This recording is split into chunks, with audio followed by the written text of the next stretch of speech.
आप सभी को जय मसीह की। आज परमेश्वर के वचन में आप सभी का स्वागत है। परमेश्वर पिता आज अपने वचनों के द्वारा आप सबको बहुत ऐसे आशीष को दे।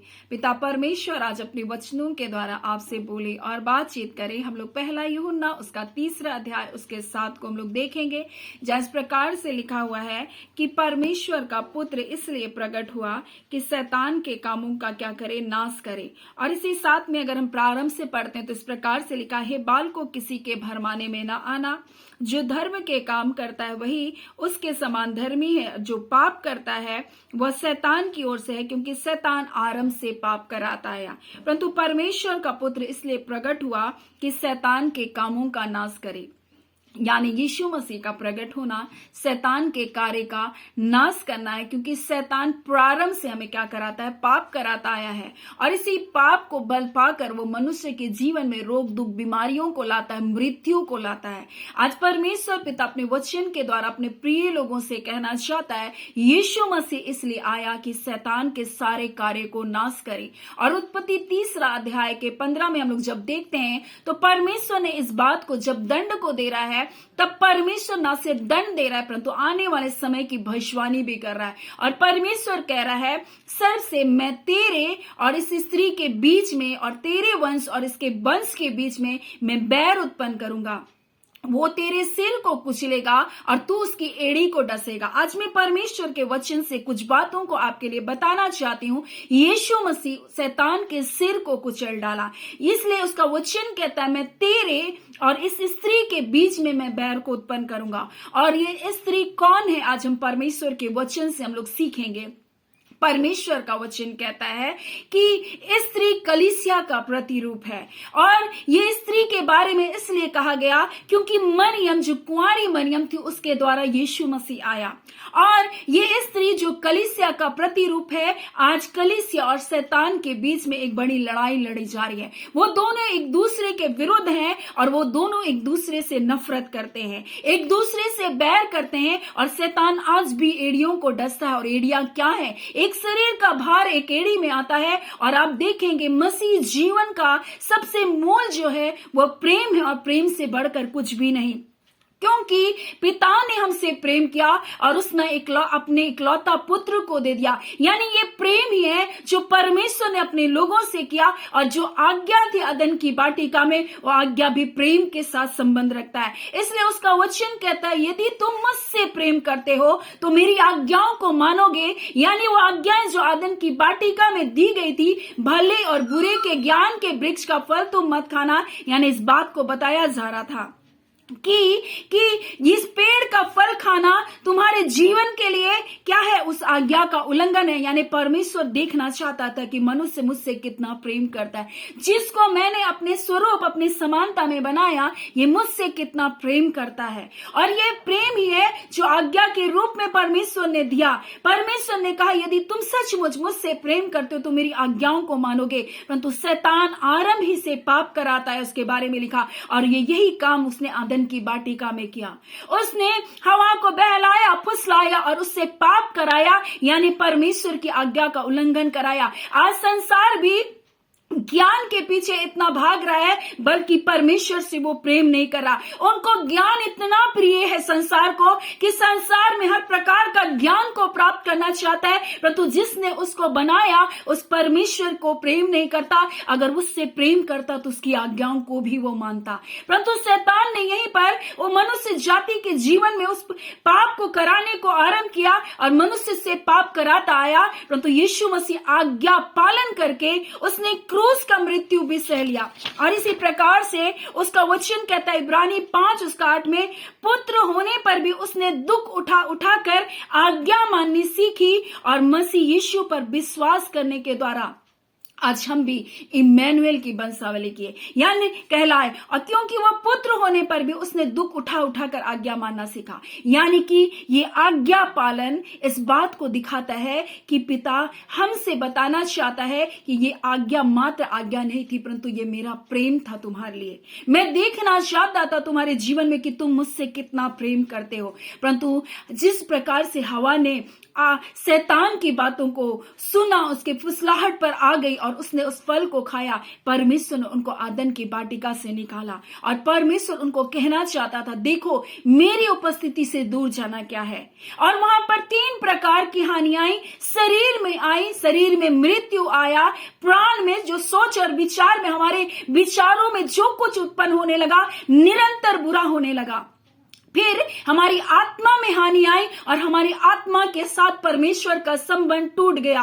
परंतु यीशु मसीह आज्ञाकारी होकर के हमारे लिए दुख उठा करके उसने अपने शरीर के कतरा लहू को बहाकर उसने हमारे शरीर को जो मृत्यु में जाने था, उसने मृत्यु को जीत लिया। उसके वचन के द्वारा हमारे प्राणों का उद्धार किया गया और उसका वचन इस प्रकार से कहता है, हमारा जो संबंध परमेश्वर के साथ टूट गया था, यीशु के लहू को लेकर जब उसने गया, हमारे साथ परमेश्वर के बीच में जो संबंध खत्म हो चुका था, उस संबंध को उसने फिर से बना दिया। वह पर्दा जो हमारे और पिता के बीच में था, उसको यीशु ने क्या किया, उस पर्दे को गिरा दिया। आज परमेश्वर के पास उसकी निकटता में हम जा सकते हैं। और ये 3 हानियों को शैतान ने हमारे जीवन में आज्ञा उल्लंघन करने के लिए लाया, परंतु जैसे यीशु मसीह ने हमारे लिए आज्ञा का पालन किया, हम उस पर विश्वास करने के द्वारा हम भी धर्मी बनाए गए और हमारे शरीर में, हमारी प्राण में और हमारी आत्मा में जो हानि आई, उस हानि को यीशु ने खत्म कर दिया। आज परमेश्वर पिता अपने प्रिय लोगों से कहना चाहता है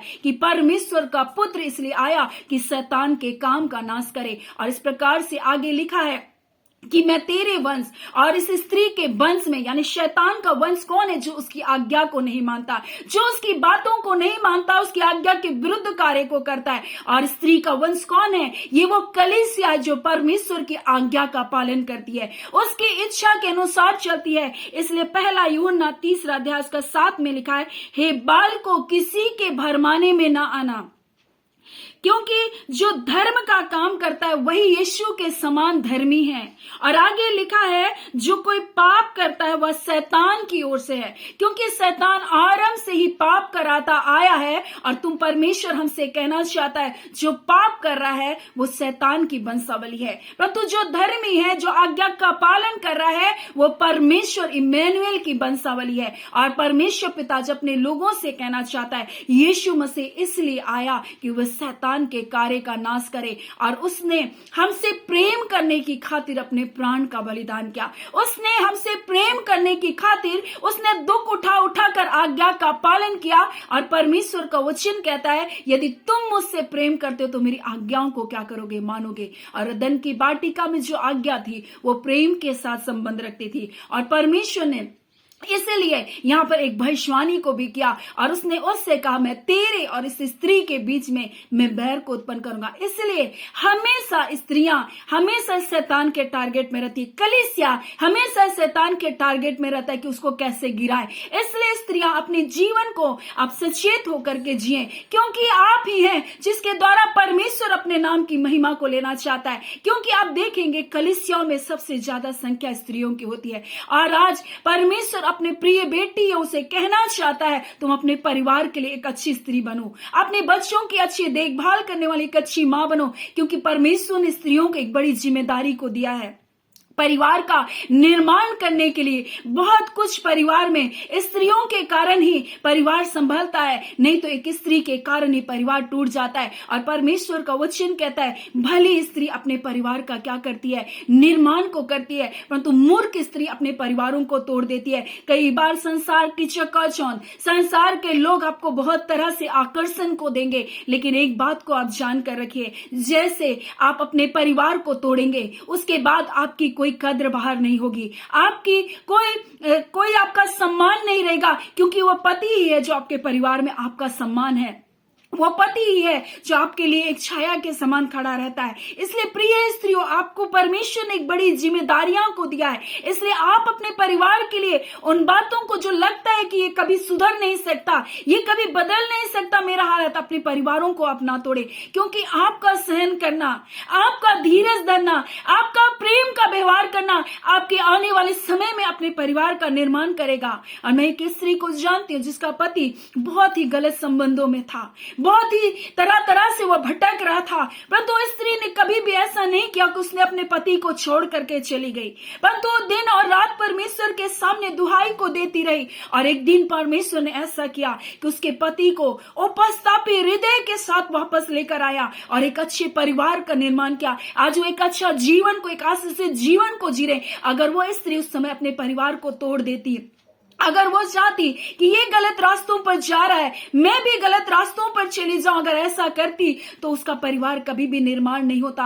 आज परमेश्वर पिता अपने बच्चों से कहना चाहता, यीशु मसीह जो परमेश्वर का पुत्र है वो इसलिए आया कि शैतान के काम का नाश करे। इसलिए अपने विचारों में शैतान कई प्रकार के विचारों को डालेगा, निराशाओं के शब्द को डालेगा। इसलिए आज शैतान के शब्दों को आप कुचलना सीखें, उसके वचन के द्वारा उनके शब्दों को तोड़ना सीखें, क्योंकि परमेश्वर का वचन कहता है वो तुम्हारी एड़ी को डसेगा, यानी तुम्हारे प्रेम को खत्म करेगा, तुम्हारे अंदर नफरत को भरेगा, तुम्हारे अंदर ईर्ष्या को भरेगा। परंतु वचन के द्वारा तुम शैतान के सारे नकारात्मक शब्दों को तुम तोड़ सकती हो। और आज परमेश्वर कहता है जो परमेश्वर के बच्चे हैं वो परमेश्वर के मार्ग में चलते हैं। और इसलिए परमेश्वर आज कहता है वो इसलिए आया, उसका बेटा इसलिए आया कि शैतान के सारे कार्यों का नाश करे। आपके परिवार में हो सकता है शैतान के बहुत सारे कार्य हो रहे होंगे, आपके परिवार में लड़ाई झगड़े हो रहे होंगे, अनबन होगा, आपको लग रहा है सब कुछ खत्म हो गया, लेकिन नहीं, परमेश्वर पर विश्वास रखिए, कुछ भी खत्म नहीं होगा। वो परमेश्वर आपके जीवन का निर्माण करेगा,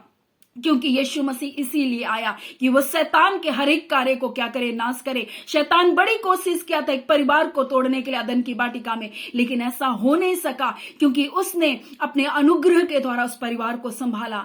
उसके परिवार में मृत्यु आई, भाई और एक भाई दूसरे भाई के विरुद्ध में चला गया, उसके परिवार में खून आया, लेकिन ऐसा नहीं हुआ कि परमेश्वर ने उस परिवार को छोड़ दिया। परमेश्वर ने, जहां पर हम देखते हैं कि किस प्रकार से कैन और हाबिल, लेकिन हम देखते हैं हाबिल की मृत्यु के बाद परमेश्वर ने सेत को दिया। और परमेश्वर के लोग प्रार्थना करना सीखे। आज परमेश्वर ऐसे ही आपके परिवार का निर्माण करेगा। आपको लग रहा है शैतान मेरे परिवार को नाश कर चुका, लेकिन नहीं, आप विश्वास करें, परमेश्वर आपके जीवन में अद्भुत कार्य को करेगा, क्योंकि परमेश्वर का पुत्र यीशु मसीह इसलिए आया कि वो शैतान के कार्य का नाश करे। वो आपके प्रेम को खत्म नहीं कर सकता अगर आप वचन से भरे हैं। आप, क्योंकि यीशु मसीह ने आपको जीवन को दिया, वो आज्ञाकारी होकर के उसने आज्ञा मानकर दुख उठाकर आपको जय प्रदान किया है। उसने पिता से आपका मेल मिलाप किया है, उसने अपने वचन के द्वारा आपको भरा है ताकि आपके विचारों का, आपके प्राणों का उद्धार हो जाए। उसने मृत्यु को हराया ताकि आप फिर मृत्यु के वश में ना जाए, क्योंकि उसने मृत्यु को हरा दिया। और इसलिए कहता है मैं पुनरुत्थान और जीवन हूं। और वो जीवन देने वाला यीशु मसीह आपके परिवार में जीवन को प्रदान करेगा, अंधकार के कार्य को नाश करेगा। आज अपने मुंहों को खोलें और इन वचनों को अपने जीवन के लिए अंगीकार करें। ये बीमारियां मेरे जीवन में नहीं रह सकती, ये अलगाव पर मेरे पति पत्नी के बीच में नहीं रह सकता। आप अपने होठों को खोल करके उन शैतान के कार्यों को आप तोड़े, क्योंकि परमेश्वर ने आपको अधिकार दिया है। परमेश्वर ने मसीह यीशु में आपको जीवन से बढ़कर जीवन दिया। आप अपने परिवार को क्या कर सकते हैं, बचा सकते हैं। पुरुष अपने पत्नियों के लिए प्रार्थना करे, पत्नी अपने पति के लिए प्रार्थना करे और अपने अधिकारों का इस्तेमाल करे, क्योंकि शैतान को अधिकार नहीं कि आपके परिवारों को और बिगाड़ सके। सो परमेश्वर पिता इन वचनों के द्वारा आप सबको बहुत ऐसे आशीष को दे। आमीन। आइए हम प्रार्थना करेंगे। धन्यवाद देते हैं जीवते सच्चे सामर्थ्य खुदावन परमेश्वर, राजाओं के राजा, प्रभुओं के प्रभु, अद्भुत युक्ति करने वाले पराक्रमी परमेश्वर पिता, आज खुदावन परमेश्वर आपके बेटे यीशु मसीह में पिता अपने बच्चों को अपने जीवन को दिया है पिता। हाँ पिता परमेश्वर, ये हारी हुई मानसिकता से बाहर निकले, निराशाओं की बातों से बाहर निकले खुदान, और शैतान ने जितने गलत विचारों को इनके अंदर डाला, और इसलिए आपने कहता है बाल को शैतान के भरमाने में मत आना, उसके झूठ पर यकीन मत करना। वो तुमको झूठी बातों को दिखाता है, तुम्हारे परिवार को टूटता हुआ दिखाता है, परंतु आज से तुम अपने परिवारों को जुड़ता हुआ देखो, विश्वास से अंगीकार करता हुआ देखो, और शैतान के सारे बंधों को तोड़ो। ऐ खुदावन, जब अपने मुंह को खोलकर ये शैतान के सारे बंधनों को तोड़ रहे प्रभु, इनके परिवार से एक निगेटिविटी की आत्मा निकल बाहर होने पाए, परिवार जुड़े यीशु मसीह के नाम से पिता शैतान का सारा कार्य इनके जीवन से बेहतर होने पाए। पिता परमेश्वर अपने प्रिय लोगों को पिता आप छू रहे हैं। पिता परमेश्वर उनके बंधनों को आप तोड़ रहे। पिता आपका धन्यवाद। खुदावन परमेश्वर आपने कहा मैं तेरे मुख के फल का सृजनहार परमेश्वर, मैं तुम्हारी जिंदगियों में कार्य करूंगा, मैं तुम्हें गिरी हुई हालतों से ऊंचा उठाऊंगा, मैं तुम्हें पापों के गर्भ से निकाल बाहर करूंगा। तुम्हारे अधर्म तुम्हारे गुनाह चाहे कैसे भी क्यों ना हो, परंतु यीशु मसीह इसलिए आया कि हमारे पापों को हर ले जाए। आए खुदावन परमेश्वर पिता इनके पाप चाहे जैसे भी रंग हो आज हिम की ना श्वेत किए जाए। पिता अपने उद्धार के मार्ग पर लेकर आने के लिए अपने प्रियों का आपका धन्यवाद। पिता जितने बीमारियों में यीशु के नाम से चंगाई किए जाए, जितने बंधनों में प्रभु जी आज सारे बंधन अंधकार के बंधन टूटे यीशु के नाम से, गलत संबंधों के बंधन टूटे यीशु के नाम से। पिता इनके अंदर हर्ष और आनंद को दीजिए, हर निराशाओं को दूर कीजिए प्रभु जी, हर निराशाओं को दूर कीजिए प्रभु जी, हर अंधकार को हम दूर करते इनके जीवन से इसी घड़ी निकल बाहर होने पाए। निराशाओं की आत्मा निकले यीशु के नाम से, निकले यीशु के नाम से, इसी घड़ी निराशा जाती रहे प्रभु जी। आपका तेज आपका प्रकाश पिता इनके जीवन में कार्य करने पाए। पिता अपने परिवार आपकी योजना है पिता, इन परिवारों को बिखरने से आप बचा लीजिए। खुदावन परमेश्वर आप इसलिए आए यीशु मसीह के शैतान के कार्य को नाश करें। आपने शैतान के कार्य को इनके परिवारों से आपके प्रिय लोगों के जीवन से नाश किया। एक एक को हम ब्लेस करते हैं परमेश्वर पिता, एक एक का परिवार आशीषित होने पाए। पिता हम धन्यवाद देते, आपने प्रार्थना सुना। प्रार्थना हम यीशु के नाम से मांगते, दया सुनिए, अनुग्रह से ग्रहण कर लीजिएगा। आमीन। परमेश्वर पिता आप सबको बहुत ऐसे आशीष को दे। आमीन।